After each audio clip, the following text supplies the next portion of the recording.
dimineața, dragi prieteni, și bine v-am regăsit la o nouă ediție de matinal.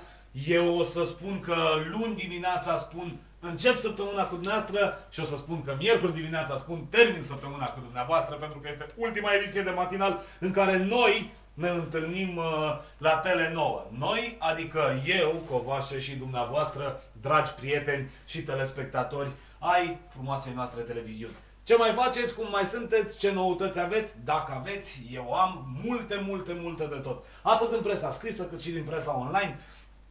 Comentarii pe diverse teme, horoscop, vreme, meteo. Se strică vremea.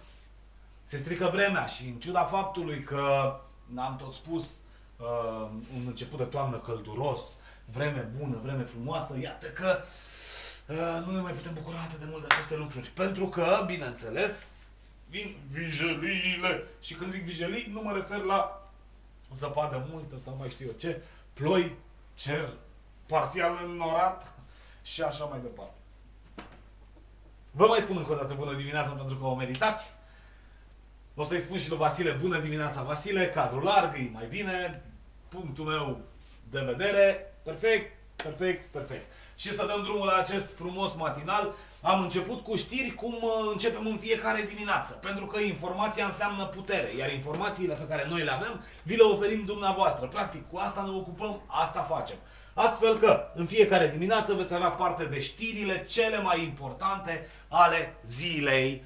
Iar după știrile pe care noi vi le dăm la început de matinal, începem cu revista presei pe presa scrisă din Suceava, cele 3 cotidiene mari care ne vor spune toate informațiile din ziua de astăzi, adică cele care s-au petrecut ieri. Dar noi le avem astăzi și avem presa online. Presa online care ne dă informația în timp real. Eu aș începe cu un subiect de interes din punctul meu de vedere pentru cei care au minim de cunoștințe în materie de politică la nivelul județului Suceava și de ce nu administrație, pentru că dincolo de toate e foarte important să înțelegem că oamenii politici, oamenii care fac politica, sunt implicați în administrație. De ce? Pentru că politica o faci și cheltui bani.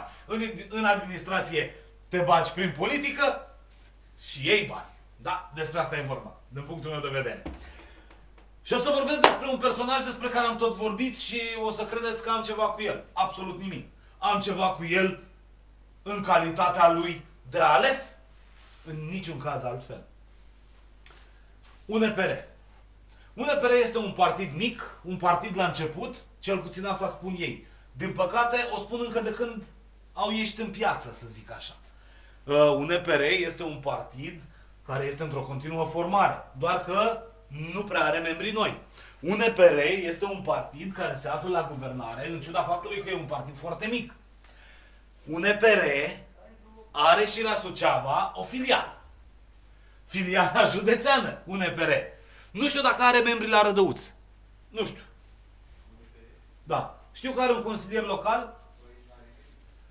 Păi dacă are un consilier local, n-are filială. Da? Are UNPR-ul are un membru în organizația municipală Rădăuți. Nu știu dacă are mai mult sau nu și nu vreau să mă pronunț. Însă UNPR-ul a făcut deja greșeala vieții lor, sau reprezentanții UNPR-ului au făcut deja greșeala vieții lor undeva în cursul acestui an, dacă nu mă înșel, undeva la începutul anului, când l-au primit cu brațele deschise pe senatorul, știi?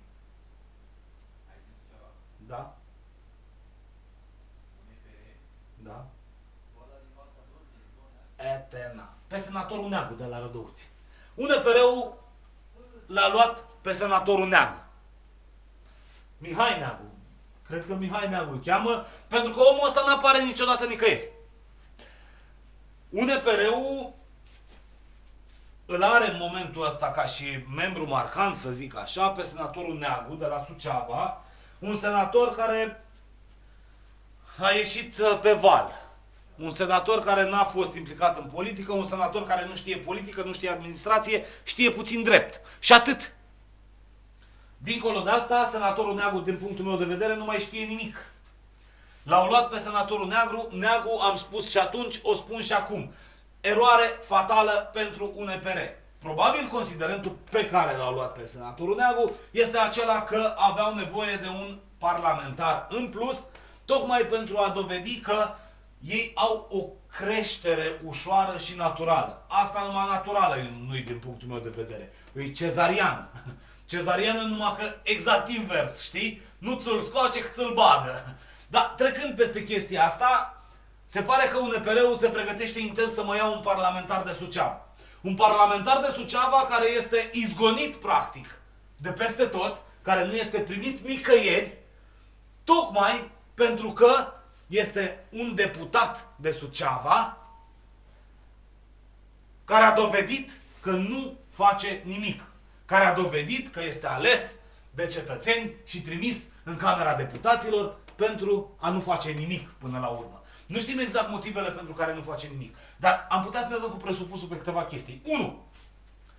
Din prostie. Sau, haideți să folosesc un sinonim, din neștiință. Și aici e discutabil. Există marea probabilitate ca Băieșanu, pentru că despre el e vorba, să nu facă nimic din neștiință, pentru că nu știe. E mult mai ușor la combinații. Știu. Este mult mai ușor să faci câteva combinații din care să scoți lovele, le faci 50-50, e o vorbă celebră, care o să rămână celebră, și ți-ai rezolvat problema, da? Băieșanu își negociază trecerea în UNPR Suceava în condițiile în care PNL-ul a spus stop. Stop, Băieșanu.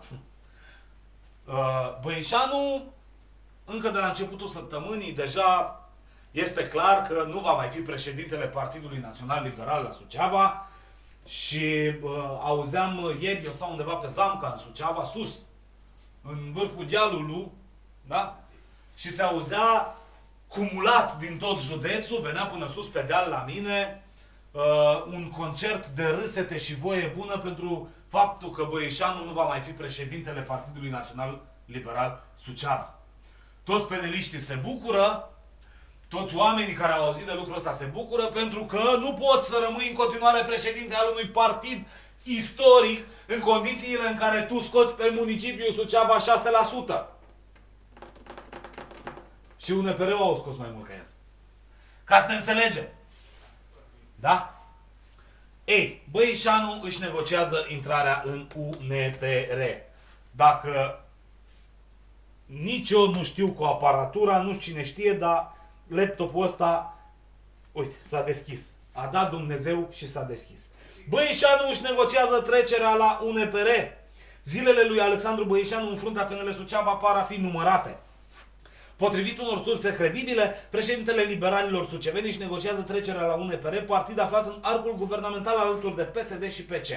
Cum îl vedeți dumneavoastră pe Băieșanu, după ce a ieșit de la guvernare, atenție, după ce a ieșit de la guvernarea cu PSD-ul, a mers la braț cu flutur într-o conferință de presă și a spus PDL-ul e cel mai bun, întorcându-se acum în UNPR, partid care face guvernarea alături de PC și PSD. Unde este credibilitatea lui Băieșanu? Din păcate, UNPR-ul are de pierdut foarte mult luându-l pe Băieșanu, din punctul meu de vedere. Dar asta va dovedi timpul. Una din nemulțumiri este legată de faptul că Băieșanu nu s-a implicat suficient de mult pentru a schimba majoritățile din Consiliul Județean și diferite consilii locale din județ, dar și pentru a-i sprijini pe cei de la PDL să obțină posturi de viceprimar sau de vicepreședință ai CJ Suceava. Alexandru Băieșanu nu a fost de față la discuțiile care l-au privit, motiv pentru care conducerea centrală a PNL va redeschide subiectul cel mai probabil astăzi. Liderii liberali în frunte cu Claus Iohannis se află zilele acestea în zona Moldovei, iar miercuri ar urma să ajungă la Botoșani, nu înainte de a trece și pe la Suceava. Today is the day. Today is the day. Bun. Scopul declarat al liberalilor este acela de a se asigura că voturile care vor veni de la Suceava cu ocazia alegerilor prezidențiale din această toamnă vor fi suficiente pentru candidatul AGL Claus Iohannis. Iar cum la ultimele alegeri europarlamentare scorul obținut de organizația condusă de Alexandru Băieșanu nu a fost nici pe departe cel așteptat la nivel central, nu este exclusă o debarcare a actualului lider județean al PNL. Cu acest spectru deasupra capului, Alexandru Băieșanu negociază la strânge trecerea la UNPR, urmând ca dacă va face acest pas să-și conserve și o serie de avantaje. Unul dintre acestea este postul de director al Casei de Asigurări de Sănătate, funcție ocupată momentan de Adela Băieșanu, soția președintelui PNL Suceava.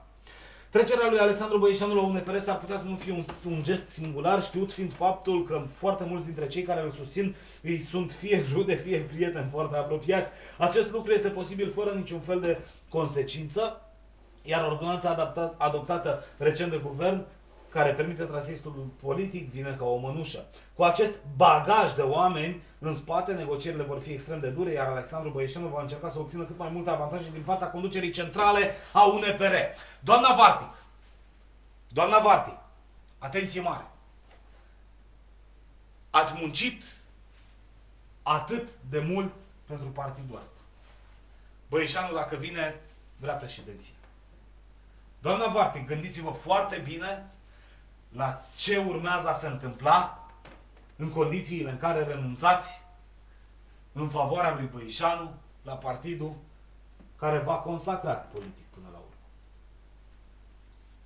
Va fi interesant jocul ce urmează a se juca pe scena politică din Suceava. Îl aștept cu maxim interes. O să râd de o să behăi, cum se zice.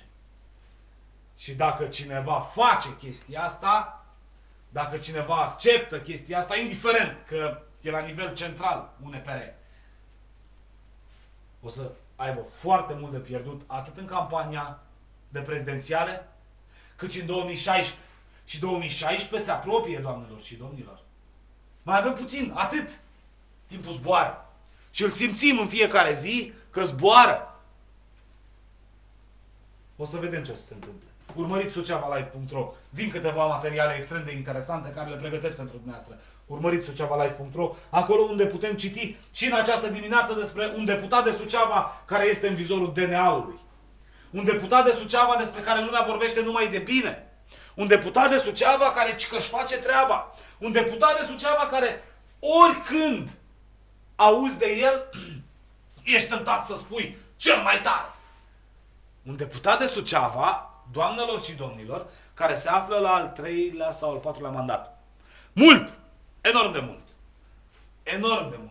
Un deputat de Suceava care este văzut în Suceava doar în campania electorală. Un deputat de Suceava care are câțiva oameni acolo la cabinetul lui și el are foarte multă treabă în București. Noi știm, dar voi? Procurorii DNA sunt pe cale să declanșeze cea mai complexă acțiune derulată vreodată în justiția din România. Totul ar fi explodat după ce unul dintre pionii cei mai importanți a început să vorbească, iar în urma acestor declarații, numai puțin de 40 de nume grele din viața politică și mediul de afaceri vor trebui să dea declarații la sediul DNA. Ancheta demarată de procurorii DNA vizează dosarul Microsoft, iar potrivit oamenilor legii, grupul infracțional este unul transpartinic, suspecții făcând parte din conducerile tuturor partidelor care s-au perindat la guvernare în ultimii ani.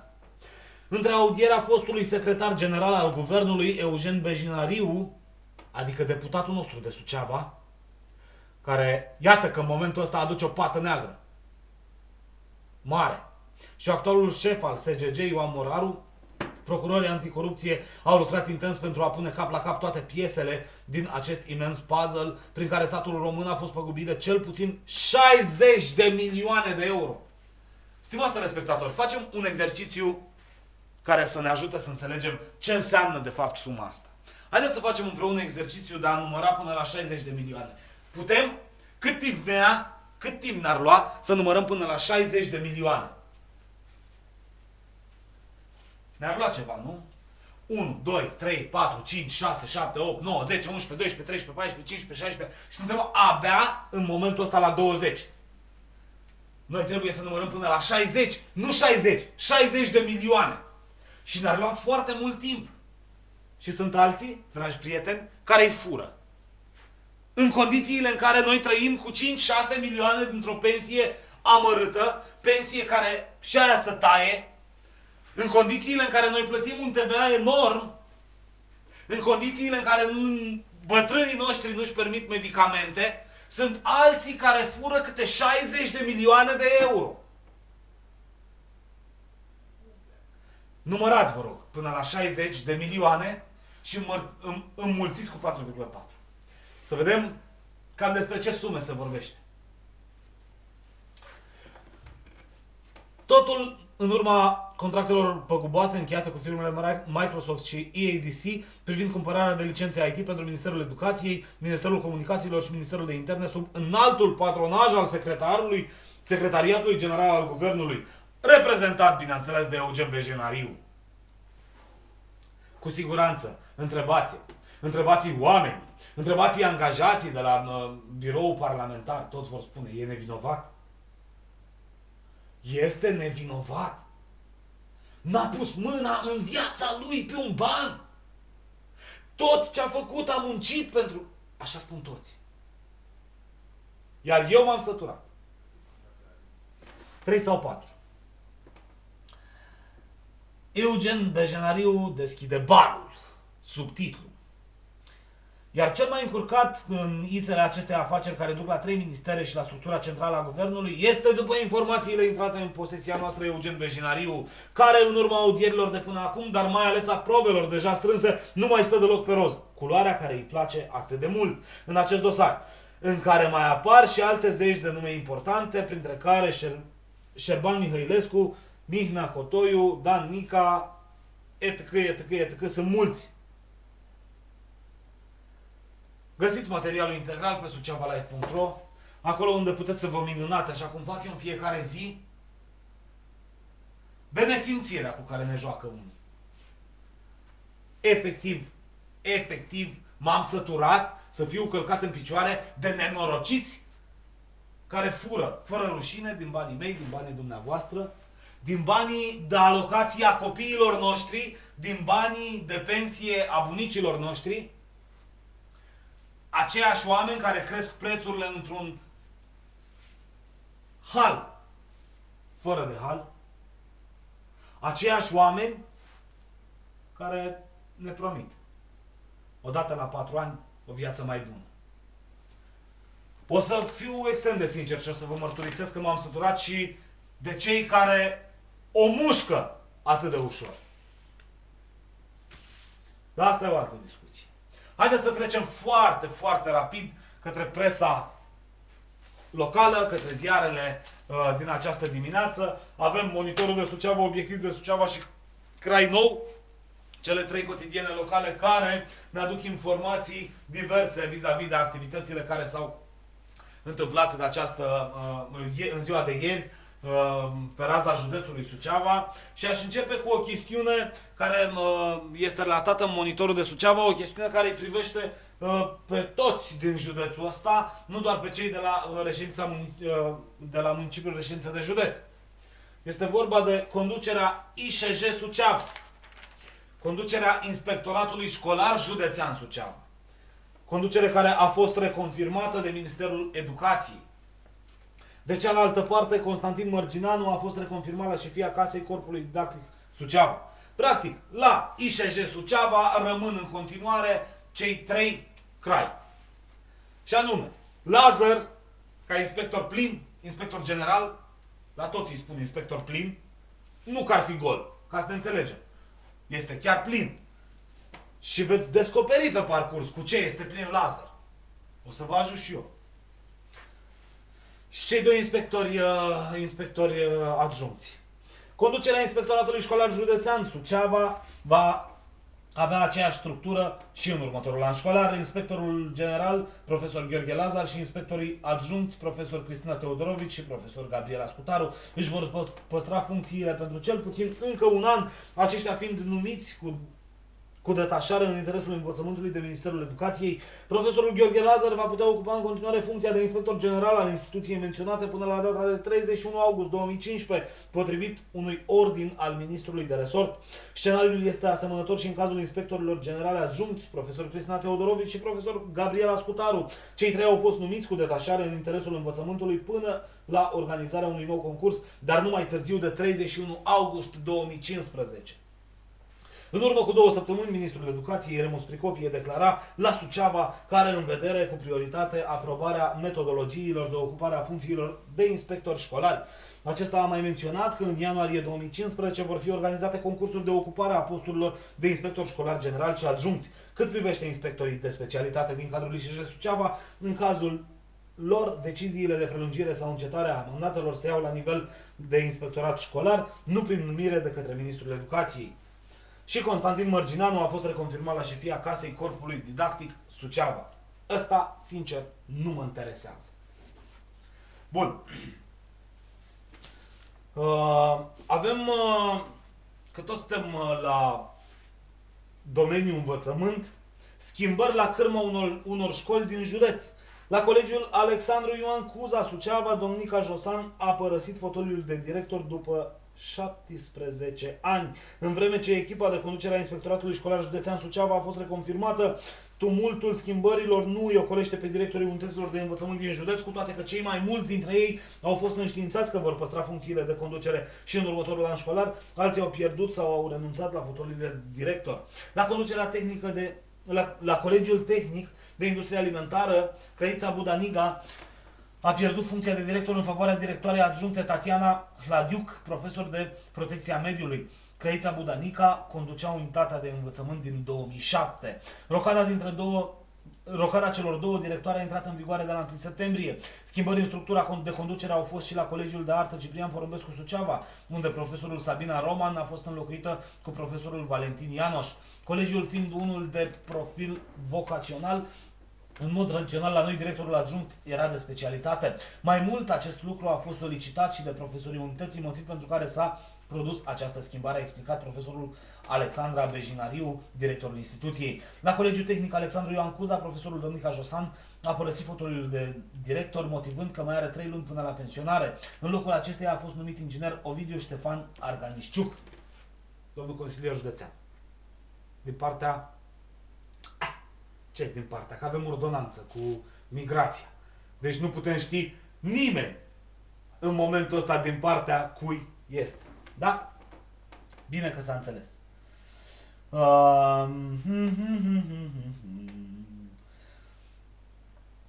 Da. Josan a ocupat funcția de director timp de 17 ani în perioada 1997-2014 la Colegiul Economic Dimitrie Cantemir Suceava. Echipa de conducere s-a îmbogățit cu încă un director adjunct, respectiv cu profesor Gabriela Boberski. Vă sună cunoscut? Dacă vouă nu, mie da. Dar nu spune nimic. Vă rog frumos, nu vă luați de Gabriela Boberski. Ea a ajuns acolo pe merit. Ce contează? Îl știți pe Cristi Bobeschi? Bă, îl știu eu. E soțul lui Gabriela. Ce tare a fost asta, știi? Bravo. Directorul colegiului, profesorul Corneliu Romașcu, a explicat că liceul are 54 de clase, o populație școlară de circa 1500 de elevi, 4 corpuri de clădire, internat, sală de sport, etc., astfel că volumul de muncă era foarte mare și era nevoie de această măsură. Gabriela Boberski predă economia. Noi manageri școlari sunt instalați în funcții începând cu 1 septembrie, cu detașare în interesul învățământului, până la organizarea unui nou concurs, dar nu mai târziu de 31 august 2015. Adică, e clar, vor sta până la 31 august 2015. Money, money, money. Publicitate, revenim imediat. Rămâneți pe Tele9.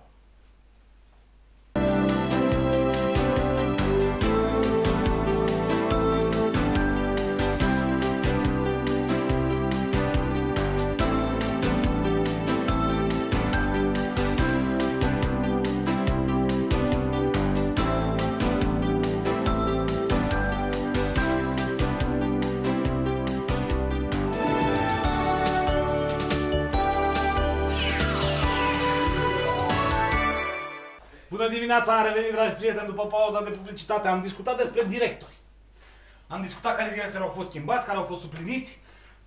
Am vorbit că cei din conducerea Inspectoratului Școlar Județean rămân acolo unde sunt până la organizarea unui nou concurs, dar nu mai târziu de 31 august 2015. De parcă n-am ști cu toți.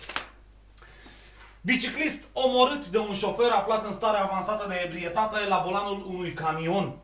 Șoferul avea o concentrație de 1,34 de miligrame per litru alcool pur în aerul expirat și l-a acroșat pe biciclistul care circula în fața sa. Este o știre tristă. Este o știre tristă, dar din nefericire se mai întâmplă și astfel de evenimente la nivelul traficului din județul nostru. Un tată și cele două fiice ale sale în arest sub acuzația că au agresat un polițist. Asta e interesant. Vă spun și de ce e interesantă, cel puțin pentru mine, pentru că s-a petricut la Liteni. S-a petrecut la Liteni. Ce faci, mă? L-ați văzut, doamnelor și domnilor?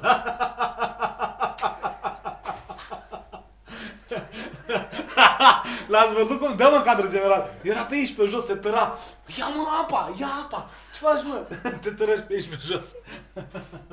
Da, el e Alin, colegul nostru. Revenim la un tată și cele două fiice ale sale în arest sub acuzația că au agresat un polițist, un bărbat în vârstă de 63 de ani și fiicele sale de 27 de ani, respectiv 23 de ani, din Liteni, au ajuns aseară în arestul poliției Inspectoratului de Poliție Județean Suceava, reținuți pentru 24 de ore sub acuzația că au bruscat, împins și zgâriat un agent de poliție care a intervenit la un scandal. Infracțiunea de ultraj a fost comisă în data de 24 august, însă abia ieri anchetatorii au considerat că au adunat probatoriu suficient pentru a acționa împotriva celor trei. Din ancheta coordonată de un procuror din cadrul parchetului de pe lângă judecătoria Suceava, rezultă că pe 24 august, în jurul orei 17, agentul de poliție al orașului Liteni a fost agresat în timp ce încerca să conducă la sediul poliției un bărbat care făcea scandal. Agentul a suferit leziuni traumatice care au necesitat 1-2 zile de îngrijiri medicale în uniforma acestuia, iar uniforma acestuia a fost ruptă. Îmi pare atât de rău pentru el. Sufăr de-a dreptul. Deci cum e posibil așa ceva? Să ieși tu ca polițist să spui, m-au bătut două femei, una de 27 și una de 23 de ani. Ieri după amiază au fost aduși la parchet pentru audieri Vasile Moisa, bărbatul de 63 de ani, Ana Maria Ticliș, de 27 de ani și Cristina Macovei, de 23 de ani. Deci dacă e bărbatul cu cele două fiice ale sale, toți trei cu alte nume de familie, e clar că astea au fost sporadice de mici. Adică repede și-au schimbat numele. Procurorul Bogdan Apetroaie, prin procuror adjunct al parchetului de pe lângă judecătoria Suceava, a precizat că cele trei persoane au fost reținute pentru 24 de ore, iar astăzi procurorul de caz va lua o decizie privind o posibilă înaintare a acestora către instanța de judecată cu propunere de arestare preventivă. Vreți să vă spun ce se întâmplă diseară? Vă spun eu ce se întâmplă diseară. Au fost arestați pentru 24 de ore. Diseară pleacă acasă. Tai. Despre asta e vorba. Iar mai apoi se lungește, se uită, polițistul lui trec zgârieturile, îi se coasă uniforma, că doar despre asta e vorba, da? Și rămânem la fel. Rămânem la fel pentru că așa ne-au obișnuit ei să rămânem la fel. Comisarul șef Neculai Ștefan a fost împuternicit adjunct la comanda IPJ Suceava. Vă dați seama? Vă dați seama? Comisarul șef Neculai Ștefan, care a fost în ultimii ani șeful Serviciului de Investigare a Fraudelor din cadrul Inspectoratului de Poliție Județean Suceava, a fost împuternicit de la începutul acestei săptămâni pe postul de adjunct la comanda IPJ Suceava. Ofițerul Ștefan ocupă postul de comisar șef comisarului șef Ioan Crap, care a fost suspendat din funcție în urma anchetei pe care DNA a declanșat-o împotriva sa în luna iunie a acestui an. Da, avem șef. Avem șef? Avem.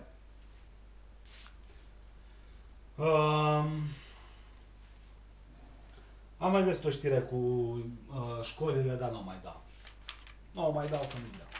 Da. Un doctor american i-a convins pe medicii suceveni să renunțe la adormirea pacientelor în cezarian.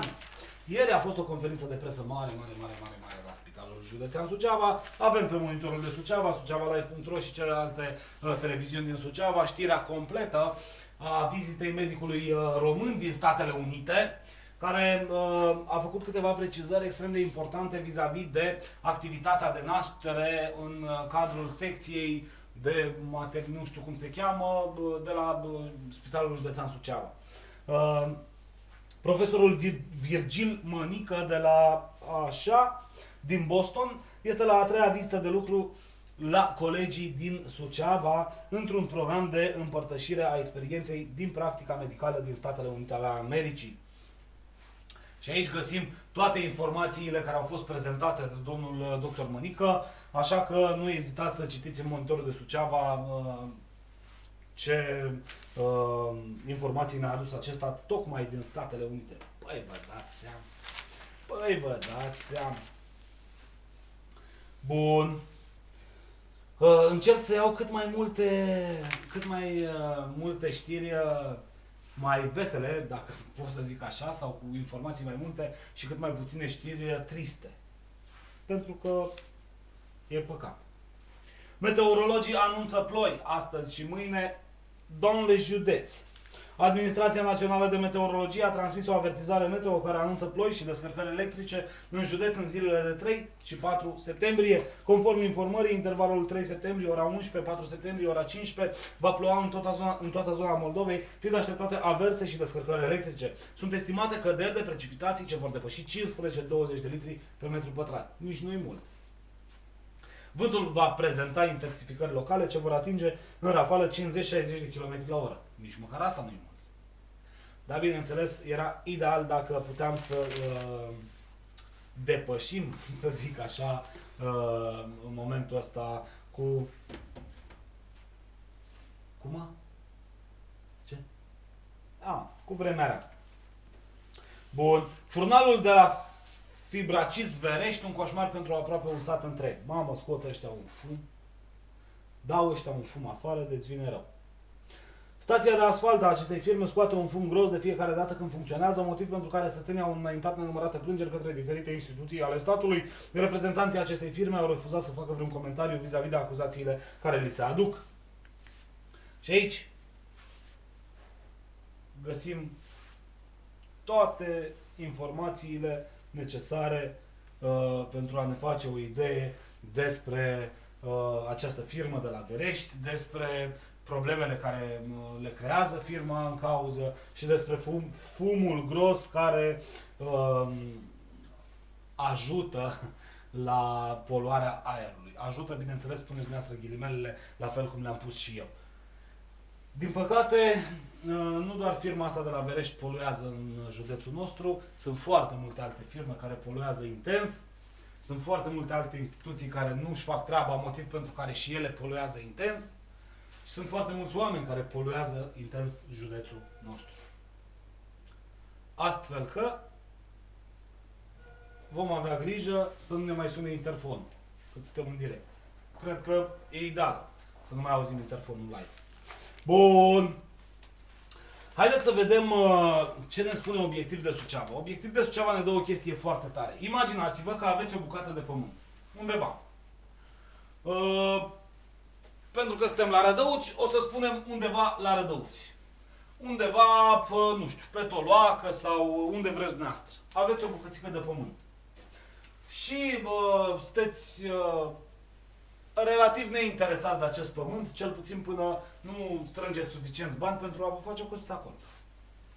Și bineînțeles că nu o să mergeți în fiecare zi să vă vedeți pământul în condițiile în care este un pleac de casă și acolo nu puteți face altceva decât să construiți la un moment dat o casă, când veți avea suficienți bani pentru a construi o casă.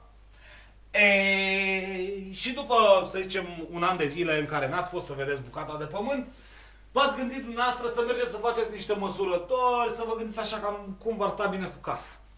Și mergeți după un an de zile și vedeți pământul care vă aparține. Și în momentul în care ajungeți la pământ, ce să vezi, casa e deja construită. Mă, e o chestie tare sau ce? E o surpriză de proporții din punctul meu de vedere. Să ajungi la pământul tău, pe care știi clar că n-ai construit nimic, și să te trezești cu dita mai casă. Și atunci o să spui, băi, mi-a pus Dumnezeu mâna în cap? Sau nu? Un sucevean s-a trezit cu o dita mai vila, cu acareturi pe terenul său din Șcheia. Un român americanizat a dat comandă unei firme de construcții din Suceava să ridice o casă pe un câmp din perimetrul comunei Șcheia, unde cumpărase 1000 de metri pătrați de teren. După ce casa a fost ridicată, adevăratul proprietar al terenului s-a sesizat și s-a adresat instanței, care i-a stabilit definitiv dreptul de proprietate asupra terenului pe care altcineva și-a ridicat o casă. Primarul Vasile Andriciuc din Șcheia spune că a încercat să împace cele două părți, sub rezerva că, dacă nu vor găsi o cale de comunicare, tot justiția va stabili cine va plăti prejudiciile. Ăsta e un material interesant din punctul meu de vedere și îi felicit pe colegii mei care au descoperit acest subiect. Nu vreau să fiu luat de fraier, spune din start Grigore Slevoacă, proprietarul unei suprafețe de 1000 de metri pătrați dobândită prin cumpărare în anul 2004 pe un teren care atunci făcea parte din imașul comunei Șcheia, undeva în spatele noului sediu al Registrului Auto Român. Bărbatul deține toate documentele care îi atestă calitatea de proprietar asupra acelei suprafețe de teren, situate într-un câmp deschis pe care s-a construit intens în ultimii ani, iar printre casele aflate în construcție au reușit să strecoare mici ulițe doar aici colo balastate, restul fiind înființate prin terasarea naturală a imașului, sub greutatea automobilelor cu tonaj mai mare sau mai mic, care au cărat spre micile șantiere din zonă felurite materiale de construcție. De cealaltă parte, proprietarul construcției, un anume Petre Filip, cu soția sa Maria, rezidenți în Statele Unite ale Americii, au angajat o firmă de construcții cunoscută. Dar nu-i spun numele. Aici scrie. Eu nu spun. Eu fair play. Eu fair play și nu spun. Care se ridice pe terenul ce îl cumpăraseră în anul 2008, o casă cu etaj și cu anexe, împrejurimi și fosă septică în aceeași zonă. Lucrările la această gospodărie au început în anul 2009, după ce perimetrul a fost identificat cu un angajat al primăriei Șcheia. În 2011, însă, când Grigore Slevoacă a decis că a venit vremea să își ridice o casă pe pământul cumpărat cu 7 ani în urmă, a descoperit că acolo s-a ridicat deja o construcție. Eu să fi fost în locul ăsta, aș fi spus, bă, stare, mă! Adică am casă pe pământul meu, fără să investesc nimic. Adică plec și când vin e casă, gata. Adică plec și vin, ba chiar nu și-am intrat în casă. La începutul lunii iulie 2011, dorind să înceapă construcția unei locuințe pe terenul proprietatea sa, Grigore Slevoacă a obținut certificatul de urbanism eliberat de Comuna Șcheia, ce a constatat că pe acest teren se construiește o casă de către familia Filip. Ulterior s-a stabilit de către o firmă specializată în cadastru, nu mai are sens să-i spun nici la asta numele, că într-adevăr familia Filip și-a ridicat casa pe terenul lui Slevoacă, dar că nu exista la acea vreme niciun fel de bornă care să delimiteze proprietățile pe imașul din spatele actualului sediu al RAR. Deși Grigore Slevoacă a susținut contrariul. Familia Filip a arătat că întrucât are domiciliul în Statele Unite, în anul 2009, fiind în România, a solicitat societății aia, în baza unui contract de execuție, lucrări să ridice pentru ei și pe cheltuiala lor o locuință cu subsol, parter și mansardă cu anexă gospodărească, fântână, bazin vidanjabil, împrejmuire pe gard indicat ca pe terenul indicat ca fiind proprietatea lor. Terenul pe care s-a construit casa a fost indicat de către un angajat al primăriei Șcheia ca aparținând soților Filip, iar firma constructoare, tot aceeași, a început ridicarea noii clădiri în anul 2009. După 2 ani, în 2011, Grigore Slevoacă a sesizat că pe terenul pe care este proprietar se ridică o clădire și a inițiat o acțiune în instanță. Grigore Slevoacă a arătat că a primit surpriza vieții lui la primăria Șcheia când a aflat că pe terenul pe care dorea să construiască o casă pentru familia sa s-a ridicat deja un imobil. Și de aici materialul continuă, plin de informații pentru dumneavoastră să vedeți ce se mai poate întâmpla și în România asta a noastră. După cum spuneam, nu-ți vezi terenul de 3 ani și când îl vezi, Vasile, dar tu unde te uiți? Că eu am ieșit din cadrul intenționat să văd dacă te uiți la mine.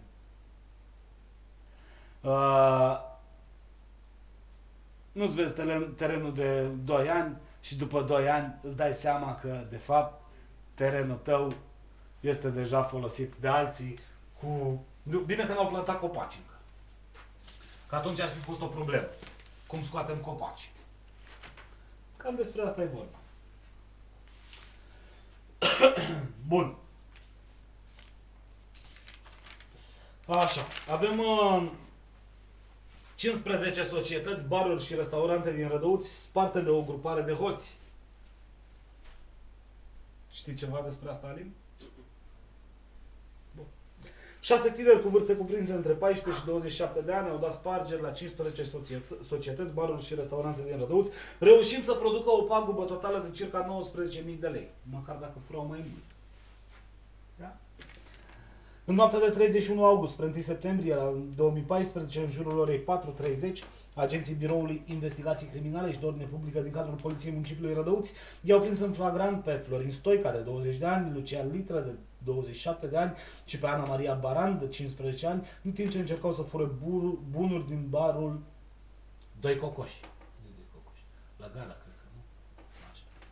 Din cercetările polițiștilor a reieșit faptul că în aceeași noapte cei trei au pătruns prin infracție și în sediul unei societăți comerciale și a unui magazin din localitate. În baza probelor administrate în cauză, Florin Stoica, Lucian Litră și Edward Nold, de 16 ani, din municipiul Rădăuți, a cărui activitate infracțională a fost documentată ulterior flagrantului, au fost reținuți pe bază de ordonanță și introduși în arestul IPJ Suceava, iar ieri urmau să fie prezentați parchetului de pe lângă judecătoria Rădăuți cu propunere de arestare preventivă. De asemenea, polițiștii au mai probat ca fiind suspecți de săvârșirea faptelor alți doi minori, Adrian Rezuș, de 15 ani, și Elisei Scripcariuc,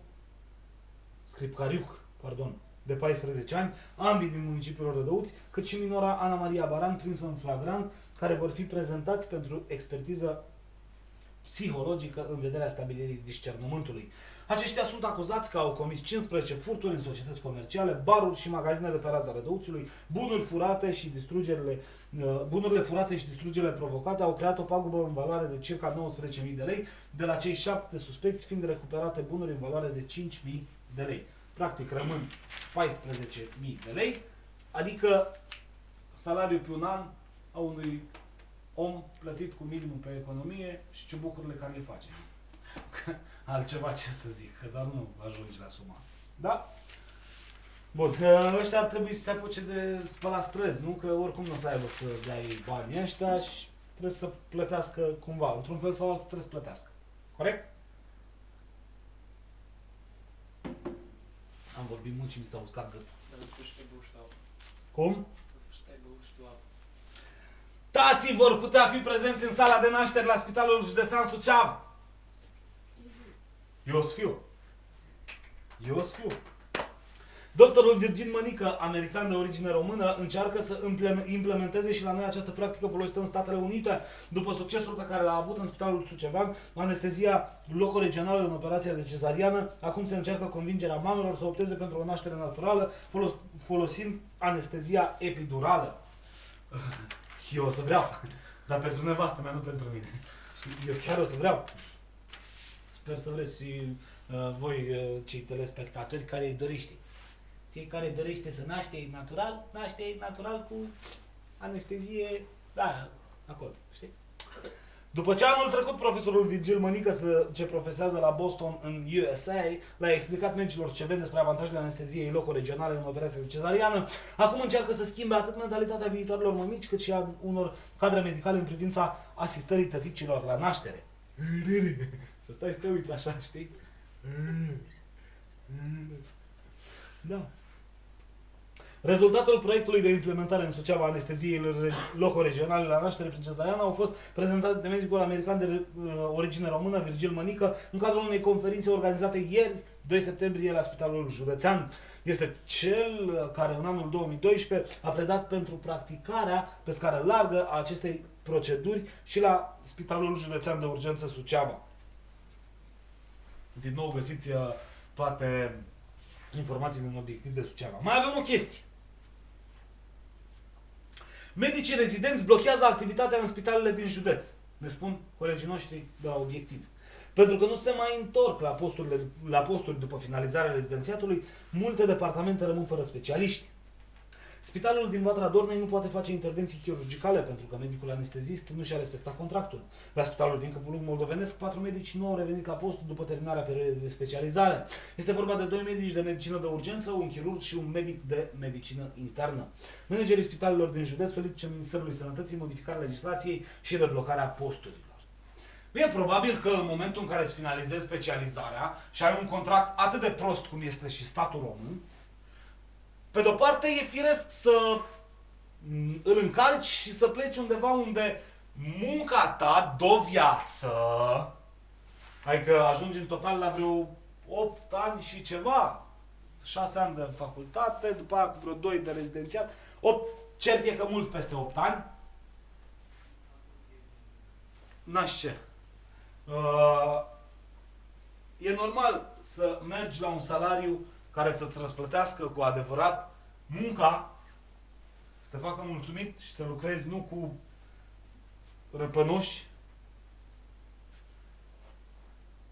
Pe de altă parte, nu este firesc să avem exilul ăsta de medici din România, pentru că rămâne sistemul nostru în continuare bolnav. Dar trebuie stimulați din punctul meu de vedere și ar trebui să se așeze la o masă rotundă. Masă rotundă, pentru cei care nu știu din minister, e doar un fel de a spune. Nu e chiar o masă rotundă. Adică nu e așa. Da? Poate să fie și pătrată. Important este să se stea la discuții. Și să se concretizeze ceva în avantajul tinerilor. Ieri a avut loc deschiderea oficială a conferinței interregionale Comunicare și PR a Consiliului Național al Elevilor. După deschiderea oficială, participanții au avut parte de o discuție cu președintele Consiliului Județean, Cătălin Nechifor, despre problemele de comunicare cu instituțiile de administrație publică.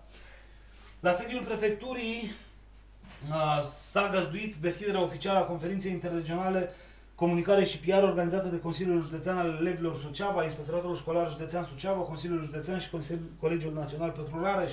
La eveniment au participat peste 50 de persoane, elevi membri ai Consiliilor Elevilor și profesori formatori din 21 de județe ale țării și din Republica Moldova, împreună cu Gheorghe Lazar, inspector școlar general, Cătălin Nechifor, președintele Consiliului Județean, Alexandru Rădulescu, vicepreședintele Consiliului Județean, Tatiana Vântur, inspector educație permanentă și membri ai biroului executiv și ai biroului de presă din cadrul Consiliului Național al Elevilor. După deschiderea oficială, participanții au avut parte de o discuție deschisă cu președintele Consiliului Județean, Cătălin Nechifor, în cadrul căreia acesta din urmă a răspuns întrebărilor elevilor în legătură cu politicile de contact și de comunicare cu instituțiile de administrație publică și îmbunătățirea relației de comunicare între instituții și Consiliul Elevilor, în scopul lărgirii paletei de activitate a acestora din urmă. Obiectivul principal al acestei întruniri ale consiliilor județene ale elevilor este de a forma tineri în vederea deprinderii competențelor de comunicare și relaționare cu factori instituționali și mass media,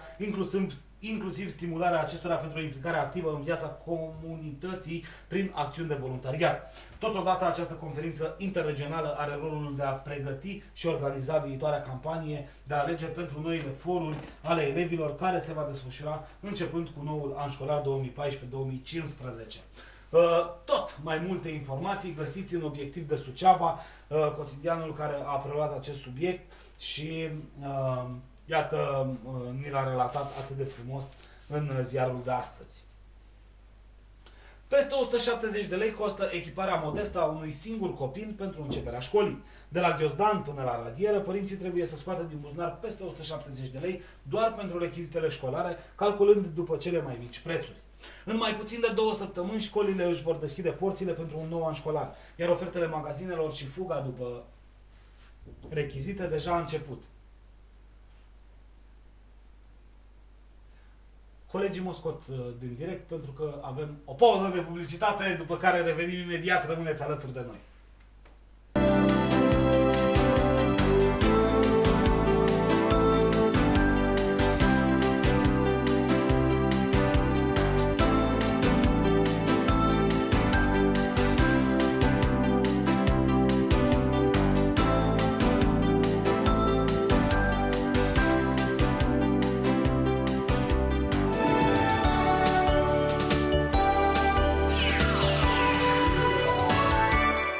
Am revenit după pauza de publicitate, stimați telespectatori, vorbeam chiar înainte să mi se mai interzică accesul în direct pentru că departamentul marketing ne-a tăiat efectiv.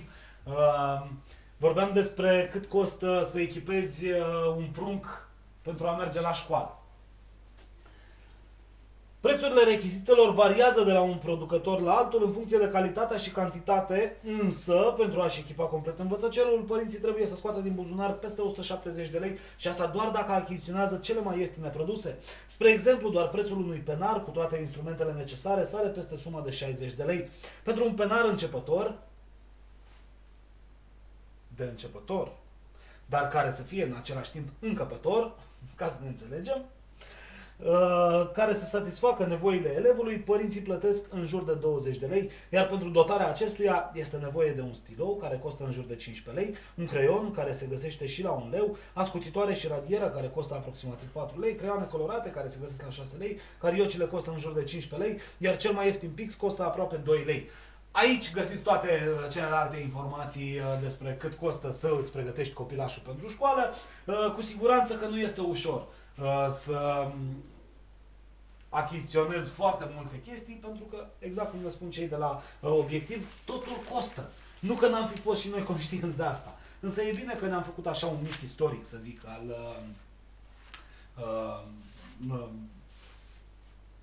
necesarului și din punct de vedere financiar pentru copiii care urmează să merge la școală. Să merge la școală nu se vorbește ca mine, știi? Dacă merge la școală, învață cât e ceva. Rebecca, fetița din Șerbăuți cu inima defectă, va fi operată luni, ne informează cei din Crai Nou. Ne aducem aminte că acum 3 săptămâni în urmă a fost un mare eveniment pe Esplanada Casei de Cultură, un eveniment de Zumba prin care s-au strâns fondurile necesare costurilor postoperatorii pentru Rebecca, și asta pentru că medicul care se ocupă de Rebecca a reușit să strângă fondurile pentru această operație. Rebecca Matei, fetița de 2 ani și jumătate din Șerbăuți, județul Suceava, care s-a născut cu o malformație congenitală cardiacă, va fi operată luni, 15 septembrie, în cadrul Centrului de Excelență în Cardiologie și Radiologie ARES din București. Copilul are astfel șansa de a trăi și a aduce o viață mai departe, o viață normală, șansă pe care nu a avut-o fratele ei, decedat din cauza acelorași probleme cardiace. Procedura va fi efectuată de profesorul grec Vasilios Tonapoulos, nu pot să spun cum se citește, că se interpretează, și de doctorul Dan Deleanu, un medic primar cardiolog specializat în proceduri minim invazive de tratament pentru astfel de malformații atât la copii cât și la adulți. Alături de Rebecca și părinții ei, care vor pleca duminică spre București, va fi și cel care a luptat ca acest copil să trăiască, medicul Florin Haidamac din Șerbăuți, medicul fetiței încă din primele ei zile de viață. Viața copilului salvată prin contribuția excesivă a oamenilor simpli. În urmă cu câteva luni, Florin Haidamac, care este și scriitor, a îmbrățișat cu ardoarea unui cruciat cauza salvării acestui copil și a început o campanie acerbă pentru strângerea celor 10.000 de euro, costul efectiv al operației Rebecăi și a altor trebuințe adiacente. Toată mișcarea în beneficiul fetiței s-a desfășurat prin intermediul blogului personal al lui Florin Haidamac și pe Facebook, acesta făcând apel la cititorii săi online și ai cărților sale, oferindu-și creațiile contra donații pentru fetiță. Campania a demarat greu, medicul lăsând la un moment dat apeluri vehemente la adresa nepăsării comunității, dar ușor, ușor, oamenii generoși s-au raliat cauzei și au început să trimită diverse sume. Au răspuns apelului meu oameni care mă citesc din Suceava, Constanța, Cluj, Timișoara, dar în mod deosebit din București. Au trimis bani și români din străinătate, fiecare primind în schimb exemplare din cărțile mele. S-a raliat cauzei salvării micuții și Florin Neciu, profesorul de Zumba, care a organizat o acțiune frumoasă în centru Suceava Dansează pentru Rebecca și unde s-au strâns niște bani din donații și vânzări de carte. Și uite așa, prin contribuția exclusivă a oamenilor simpli, a cititorilor mei, dar și prin medierea intensivă în presă a campaniei, au scris despre Rebecca și cei de la Evenimentul și Adevărul, am reușit să adunăm cei 44.500 de lei pentru o operație pe care am și plătit-o acum 2 săptămâni. A făcut pe scurt medicul Haidamac povestea donațiilor pentru salvarea vieții copilului de doar 2 ani și jumătate. Intervenția nu va fi una ușoară, intervenția va fi destul de dificilă, însă este o intervenție care se practică la Centrul ARES de la București. O intervenție care, iată, va salva viața micuței Rebecca, care se va putea bucura cu ochii în lacrimi de fericire alături de părinții ei în continuare de viață. Personal mulțumesc oamenilor care s-au implicat în această campanie de strângere de fonduri, oamenilor care au arătat că sunt oameni și au venit în ajutorul semenilor noștri care au nevoie de un ajutor. Mulțumesc tuturor că au lăsat de la ei și au dat pentru acest copil minunat. Bun. Am zis că încerc să evit cât de mult pot știrile astea cu morți, cu răniți. Sunt foarte multe. Avem și un copil de 16 ani, un adolescent de 16 ani care a murit strivit de roata tractorului. Și multe alte evenimente neplăcute petrecute în sistemul rutier, să îi zic așa. Bun. Pentru că am început cu politică, eu zic să ne apropiem ușor de final și să încheiem tot cu politică. Că până la urmă despre asta e vorba. Ce să mai încolo? Ne anunță Ludovic Orban că este exclusă varianta ca Iohannis să se retragă din cursa pentru prezidențiale. Asta îmi dă mie de înțeles că dreapta nu vrea să câștige prezidențiale. Pentru că dacă rămâne Iohannis în cursa pentru prezidențiale, dreapta cu siguranță va pierde Cotroceniu, ca să ne înțelegem. Iohannis pierde la fiecare ieșire publică, pierde electorat. Asta se întâmplă, vă spun eu. Vicepreședintele PNL Ludovic Orban a declarat ieri la Târgoviște că nu există niciun temei ca Klaus Iohannis să se retragă din cursa pentru prezidențiale. Întrebat într-o conferință de presă despre posibilitatea ca Iohannis să se retragă din poziția de candidat la alegerile prezidențiale, Orban a negat categoric. Nu există absolut niciun fel de temei. Cercetările sociologice pe care le-am făcut în ultimele 2 săptămâni arată că, în ciuda campaniei mizerabile de calomnii și de invective care este făcută la adresa candidatului nostru de un PSD din ce în ce mai disperat, deci în ciuda acestei campanii mizerabile, Klaus Iohannis nu a pierdut niciun procent. În schimb, Ponta a scăzut, spune Ludovic Orban. De parcă ce ar putea să spună și el. Serios. Dar nu-i prost să spună, da, într-adevăr, Klaus Iohannis pierde în sondaje. Trebuie să fii cretin să spui așa ceva. Deci, e clar că Ludovic Orban nu este cretin. Asta e foarte clar. Dar, da, din punctul meu de vedere, o înflorește frumos. Trecând peste asta, că tot vorbim de ACL, haideți să vedem din nou și cu PNL-ul. PNL-ul Suceava este la un pas să piardă mai mulți primari și aleși locali din cauza liderului. Practic, dacă Băieșanu mai rămâne mult la conducerea PNL-ului, foarte mulți vor fi cei care vor pleca. Dacă Băieșanu dispare din PNL, sunt foarte mulți care își vor continua treaba în PNL. Asta ne dă de înțeles Crainou.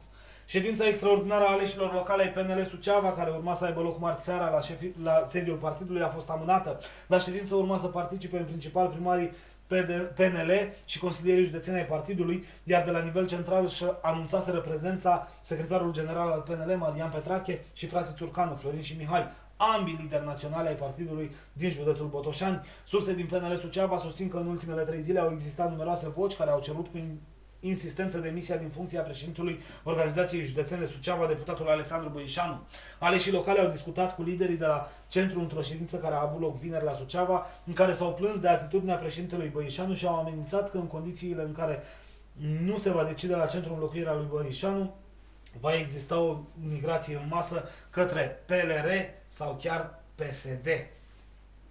Mare atenție!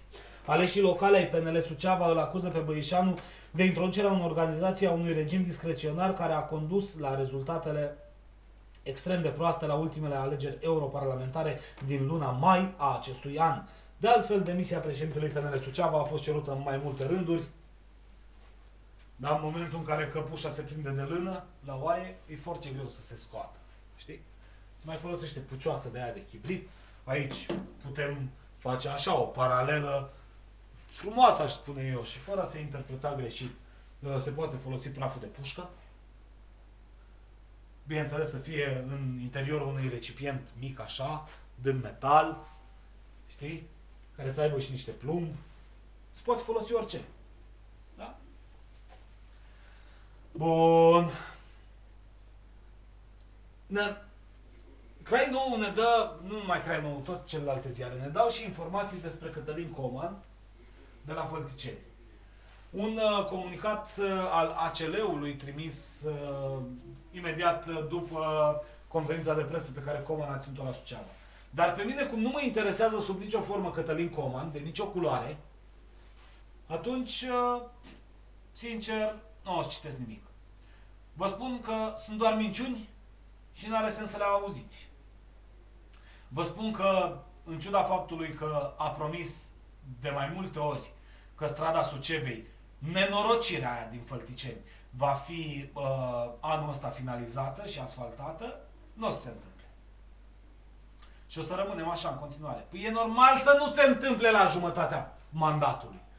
Se întâmplă ori la finalul lui 2015, ori la începutul lui 2016. Să vadă lumea că aproape de alegeri Cătălin Coman a mai făcut câte ceva. Că de altfel n-a făcut nici pădrat. Vă spun eu.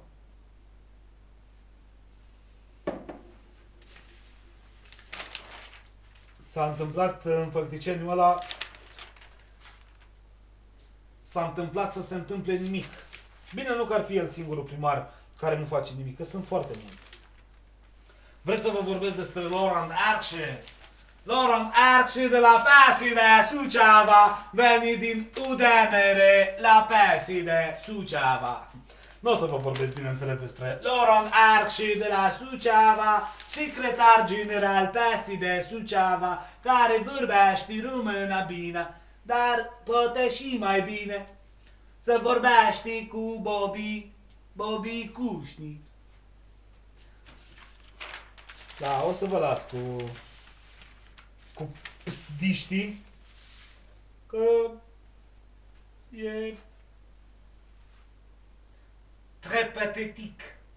Je ne sais pas, moi, tous les enfants de la Romanie sunt très belles. Et très investissels. Da? Dacă mă aude acum o profesor de franceză, o să spună Covașe, dă-te jos. Stai jos, ai doi. Știu. Stai jos, ai doi, mă așez, iau doiul, încerc să-mi scot media după aia, cum facem toți, de altfel, că suntem în școală. Dar am ajuns la momentul din matinalul nostru în care trebuie să facem o chestie extrem de plăcută, adică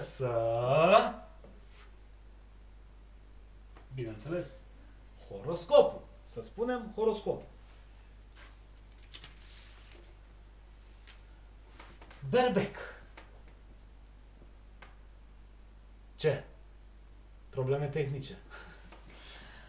Este o zi bună pentru a lua decizii importante în privința relațiilor sentimentale și parteneriale.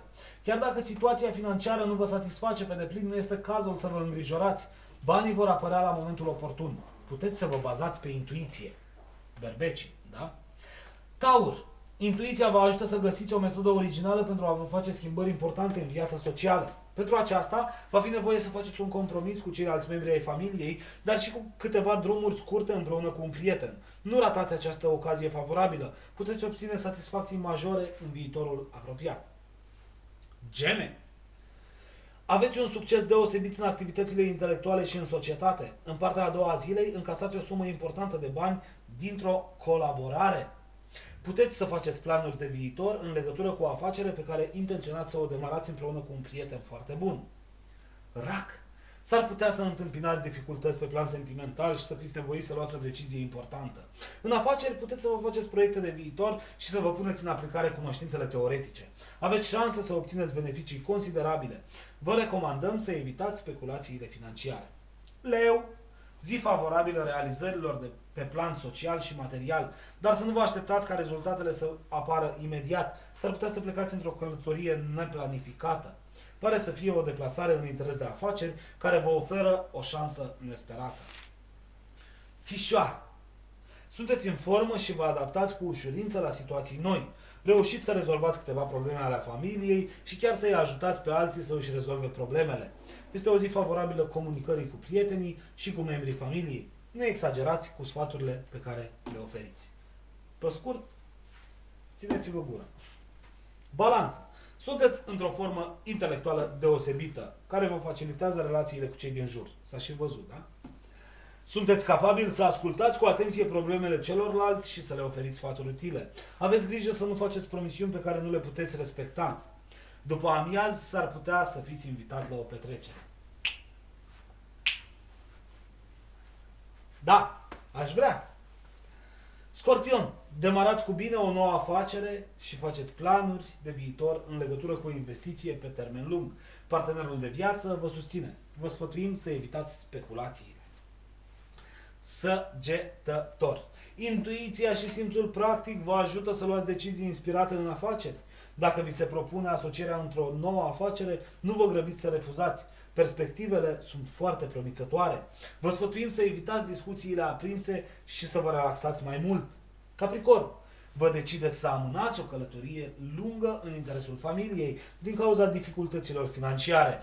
Astăzi însă aveți posibilitatea să realizați proiecte ambițioase pe termen lung și să luați o decizie bună pentru viitor.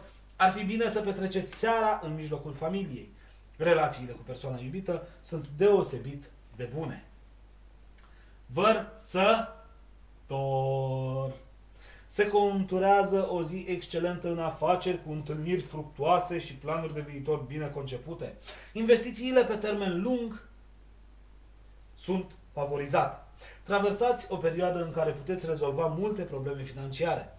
După amiază sunteți în centrul atenției în grupul de prieteni. Și pești, ultimii, dar nu cei din urmă, aveți succes în activitățile desfășurate în cămin, dar și în afaceri. Partenerii de afaceri vă apreciază propunerile, dar vă sfătuim să nu începeți mai multe activități simultan, pentru că riscați să nu finalizați nimic. Este o zi favorabilă planurilor de viitor. Consultați-vă și partenerul de viață. Nu că n-ați face asta în general. Doamne ferește să credem sau să spunem așa ceva. Dar e bine că ne anunță și cei de la Meteo să facem lucrul ăsta. Am primit un SMS. Fără mișto, chiar l-am primit. Bineînțeles, cu o informație a venit la momentul oportun de la persoanele delegate din cadrul Consiliului Județean, cu o informație pe care am uitat să vă prezint în această dimineață și care este extrem de interesantă și importantă. Adică mai ales importantă decât interesantă. Astăzi, 3/9/2014, începând cu ora 11, va avea loc ședința extraordinară a Consiliului Județean Suceava.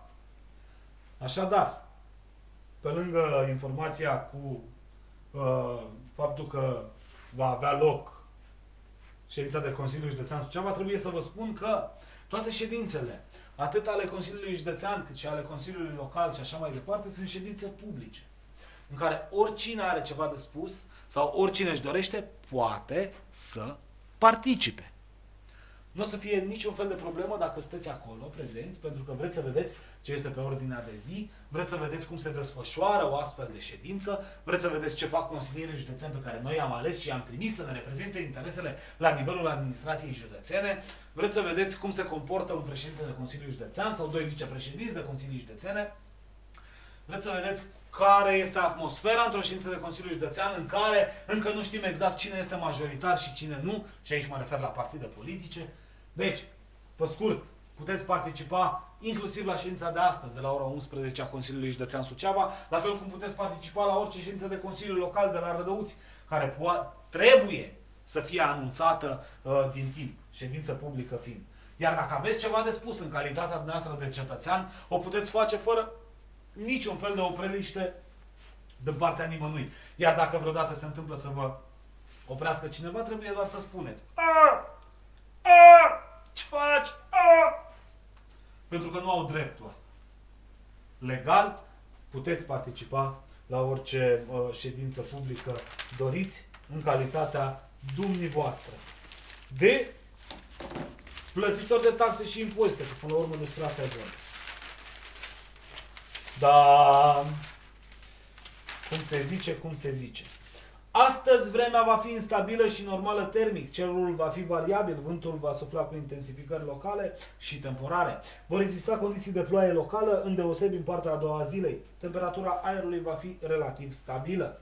Nici mâine nu se anunță o vreme foarte, foarte bună. Vremea va fi în general frumoasă și caldă pentru această perioadă, cerul va fi variabil. Asta anunță ei. Însă avem codul de la ISU că mâine va ploua. Practic, am vrut să citesc puțin din meteo oferit de ziarele locale. Bineînțeles că nu e vina ziarelor, că nu avem la ziarele locale câte un om care să nu știu, să testeze starea vremii, da? Însă și au luat la rândul lor de undeva, ca să fie clar. Însă piesa Andrei cu Ne mințim ca la meteo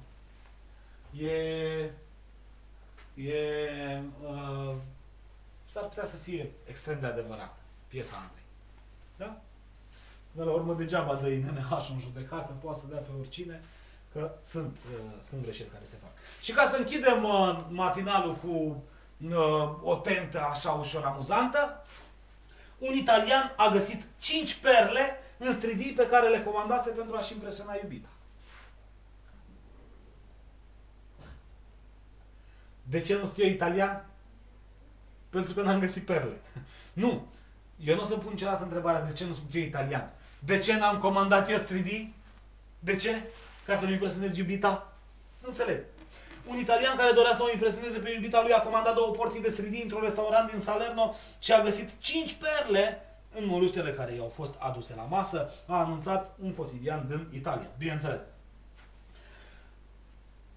Tipul ăsta, angajat al poștei italiene, a rezervat o masă la un restaurant bine cotat din centrul orașului Salerno la jumătatea lunii august, cerându-i chelnerului să-i servească șampanie și 2 porții de stridii pentru a impresiona pe iubita sa. Întrucât nu mai aveau nicio stridie în stoc, proprietarul restaurantului s-a deplasat în Mare Glabă la o pescătorie din apropiere pentru a se aproviziona, însă acesta mai avea doar 3. Giuseppe Di Bianco, adică poștașul, a trebuit să se mulțumească cu cele 3 stridii, care erau destul de mari. Însă, imediat după ce a deschis-o pe prima, a descoperit în ea 3 perle. Celelalte 2 stridii conțineau și ele fiecare o perlă. A doua zi de dimineață, italianul a mers la un prieten bijutier care a evaluat valoarea celor 5 perle la aproximativ 2000 de euro, ca să vezi. Eu cred că în felul ăsta a reușit să își impresioneze cel mai bine iubita. Draga mea, hai să mergem să mâncăm la restaurant. Știi tu, e scump. Nu vreau să dau nume de restaurante scumpe și cu mâncare proastă și care n-au stridii. Da, e scump. Hai, lasă, banii nu e o problemă. Banii nu e o problemă, da? Și ajunge să plătești, nu știu, 200 de euro pe masă, din care să câștigi 2000. Cam e ceva. Asta vă doresc dumneavoastră tuturor. Să ieșiți de fiecare dată cu un profit din orice masă și așa mai departe. Pentru că Vasile dă din mâini ca o maimuță care ia foc de la bust în jos, o să trebuiască să ies din matinal și să vă doresc un sfârșit de săptămână excepțional, un weekend mirific și să vă spun că abia aștept să mă întâlnesc din nou luni cu dumneavoastră. Mulțumesc pentru atenție! La revedere!